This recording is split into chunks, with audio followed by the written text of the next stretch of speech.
Hi guys, welcome! In this video, we'll talk about the support build for Hela, which is the new hero class coming this February in Ragnarok Mobile Eternal Love. Hela is an offensive support hero that can deal poison and neutral element magic damage over time and inflict annoying debuffs and statuses on enemies. At the same time, she has immense sustainability with her ability to convert HP loss and damage to healing for herself. We've already discussed in detail all the skills of Hela in my previous video. If you haven't watched that yet, I have the video link below. This time I'll talk about which stats, runes, gears, cards, and upgrades are needed to prepare your Hela character in advance. Alright, without further ado, let's begin. To unlock the new Hela hero class, you need to reach the T4 beginner job class and use a job change voucher in the hero class interface. The job change voucher can be obtained for free when you use any T4 job class to clear warrior or above difficulty of either Ponepim Museum Island or Wandering the Lost Isle instance. However, you may also spend 88 BCC to purchase a job change voucher. Next, let's take a look at Hela's stats. For attribute point distribution, a hybrid stat allocation is recommended wherein points are distributed evenly to all attributes with a higher priority to Vit, Int, Dex, and Luck. This because her exclusive weapon grants 1% physical and magic damage reduction for every 10 points to all attributes. As an example, this is a stat point distribution I made for my character. My Hela has 170 points in both strength and agi to get 17% physical and magic damage reduction even without foods, buffs, and stealing attributes. Most points are allotted to Vit since it is a primary stat for increasing max HP, HP regen, and physical defense. The healing amount she receives is also based on her total HP. The next priority is Int, as it increases magic attack which is needed to boost Hela's offensive power. Higher Int will also provide more max SP, SP regen, and magic defense. Hela should also have sufficient points on Dex for reducing the variable cast time of skills. Hela's skill with the highest variable cast time is Forgotten Mead with 8 seconds, so you need to ensure that she has enough Dex and VCT reduction to insta-cast it. Another important attribute is Luck, which boosts crit res and reduces the headshot chance of gunslingers. High Luck can also improve her damage output due to the Castigate passive skill. Other stats that are significant for improving survivability are skill and auto-attack damage reduction, physical and magic damage reduction, element, race, and size damage reduction, and resistance to abnormal status. Up next, let's discuss the most important runes to get. For Acer Monument, Hela only gains attributes when nodes are activated, similar to other hero classes. As a simple guide, just focus on upgrading the nodes that grant poison and neutral damage, magic damage, ignore MDef, % magic attack, % max HP, demi-human damage reduction, physical and magic damage reduction, physical and magic defense, Vit, Int, Dex, Luck, and raw magic attack. For advanced runes, the second line of all 3-star runes and 3S runes should be activated to max the core passive, similar to other hero classes. The skill runes for Hela are as follows. First, we have the star rune for Fatal Dream, which prevents skilled players from being resurrected and returning to save point within 1 to 10 seconds.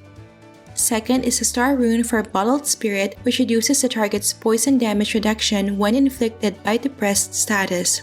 A high value would significantly increase the damage from Bottled Spirit and Fatal Dream. Third is a star rune for Forgotten Mead, which prolongs the duration of forgetting a skill. With max 5 seconds rune duration and Midnight Party buff, an enemy can forget using a skill by up to 13 seconds.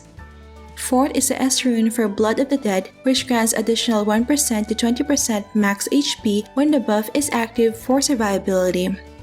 Fifth is the S rune for Death Poison, which restores a percentage of HP and SP every 5 seconds when the buff is active.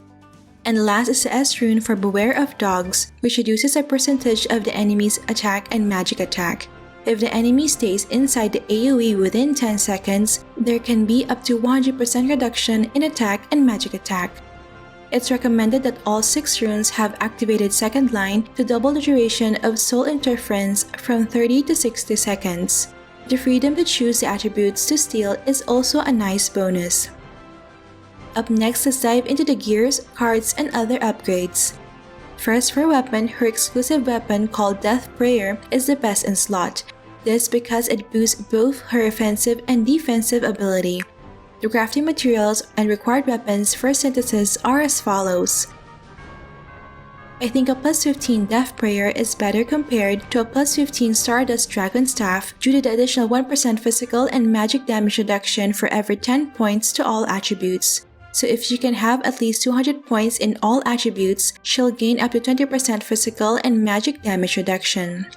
Hela's weapon should be enchanted with high status resist, tenacity 4, or magic 4 if needed, inlaid with Spacious Star card for survivability, or status inflicting cards like Dead Soul card for debuffing enemies.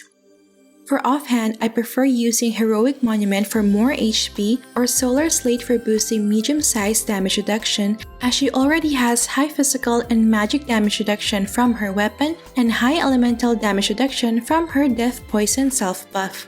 Her offhand should be enchanted with Tenacity 4 and inlaid with Snake Demon Gorgon's card.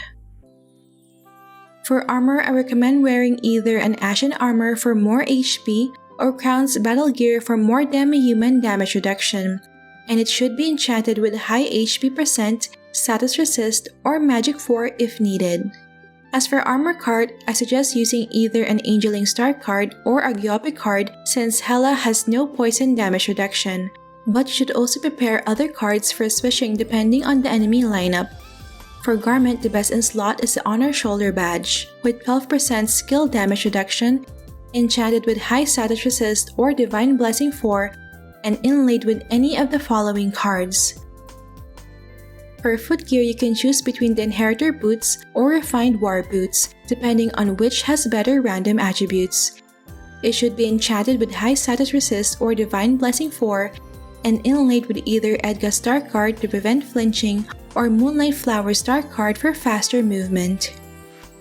As for accessories, a Martyr's Necklace with either 6% max HP or 6% demi-human damage reduction and high damage to players would be good for boosting both defensive and offensive abilities, but you may also use the Survival Ring for more HP. Her accessories should be enchanted with Tenacity 4 and inlaid with Osiris Star card. For headwear, there are lots of options to choose from. You can choose between headwear that improves survivability or those that inflict abnormal status on enemies. For head, I prefer Eggshell View to protect gears from equipment destruction. You may inlay a Dark Illusion Star card to instacast Blood of the Dead, an Archangeling card for boosting HP, or any status resist card. For face, a plus 6 Eastern Dragon Visage would be my top choice for additional 16% skill damage reduction. But you may also inflict curse or fear status by using the Pumpkin Icing or the Gaze of the Night Owl respectively. For mouth, you may equip a High Refined Angry Snarl for boosting demi-human damage reduction and reducing VCT, but you can also use a Clamor Cane or Dream Myth Silk for inflicting stun or freeze status respectively. For the back, you may use the Fate Wheel for reducing VCT and skill cooldown, a High Refined Midnight Stars for skill damage reduction, Starlight Sweetie for inflicting sleep status, or Shattering Note to immobilize enemies. And lastly, for the tail, you may get the High Refined Amethyst Creature for boosting skill damage reduction, or the Flower Demon Valley Lily for inflicting poison status. Take note that you may also use GVG rental gears, God artifacts, and 6v6 team competition gears for specific events. As a support, it's a good idea to prepare alternate equipment and cards so that you can easily switch items based on the enemy lineup.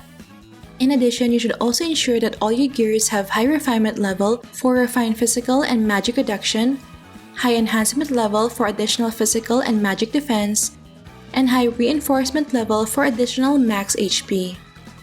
As for other upgrades, prioritize the following guild prayers and blessing. For Oracle Mirror Extract, it's recommended to use Wing Staff for Attack Extract since the attacks of her Hellhounds are considered single target skills, so she'll have more sustain. For Ancient Relics, the Elf's Piccolo is good if you're going full support, especially if you do not have any Magic 4th Enchant or VCT reduction gears. The Chaotic Blade is also nice if going for a status build. Also, don't forget to invest in max HP, Def, and MDef stats in the handbook and get multi-jobs that grant Wit, Int, Luck, and Dex. Finally, let's discuss the general battle preparation and skill setup for Hela. For the skill bar setup, Hela has 8 active skills and 6 additional adventure skills based on the attributes you want to interfere with. Personally, I prefer interfering with the enemy's dex to prolong their cast time or Vit to reduce their survivability, so these are the only 2 adventure skills in my manual skill bar. As for consumables, these are the ones that can help improve Hela's survivability. Before entering the arena, attack first the dummy to steal attributes and activate the Midnight Party buff, which will enhance all your active skills. Then summon your 2 Hellhounds using Garm, which will follow you all the time even when changing maps. When inside the arena, cast your 2 self-buffs, Blood of the Death and Death Poison. Blood of the Death is used for converting HP loss to healing and increasing max HP, so that the damage from poison, bleed, and burn status, as well as damage from Twisted Bomb, Star Arrows, and Shark Fellow skills will be converted to healing for yourself. Death Poison is used for boosting elemental damage reduction and poison damage increase. It has synergy with Blood of the Dead, which inflicts a self-poison status that is converted to healing. If Midnight Party is active, Blood of the Dead will be shared to all teammates, so they will also become invisible due to Hela's passive. After that, you can start attacking enemies with Bottled Spirit so that your Hellhounds will follow the target you're attacking. Your sustainability in the battle will largely depend on your Hellhound's attacks, as it synergizes with the Wingstaff extract in Oracle Mirror. You should also debuff enemies with Beware of Dogs to reduce their attributes and to prevent them from getting resurrected. This will help ensure that you have enough stolen attributes to recast Midnight Party. You may also target classes with spammable skills such as Thanatos, Genos, and Gunslingers using Forgotten Mead to prevent them from spamming their skills. Once your target's HP is less than 25%, cast Fatal Dream to instantly kill them. As a support, it is not a priority to get the kill by your own, so make sure that your DPS knows which targets are already debuffed and ready for the kill. When caught in a sticky situation, just cast any of your buffs to hide and then reposition. And if suffering from fatal damage, your Hellhound will be sacrificed to save you from death, so make sure to recast Garm when both Hellhounds are out. Alright, so that's it for my full support Hela build guide. I really hope this video has helped you in preparing your Hela character in advance. Feel free to leave a comment if you have any question or suggestion. Alright, that's it for this video guys. Don't forget to like if you enjoyed watching this guide. If you're new here, I would love you to consider subscribing by hitting the red subscribe button down below. I would love to have you back. Thank you for watching and see you in our next episode.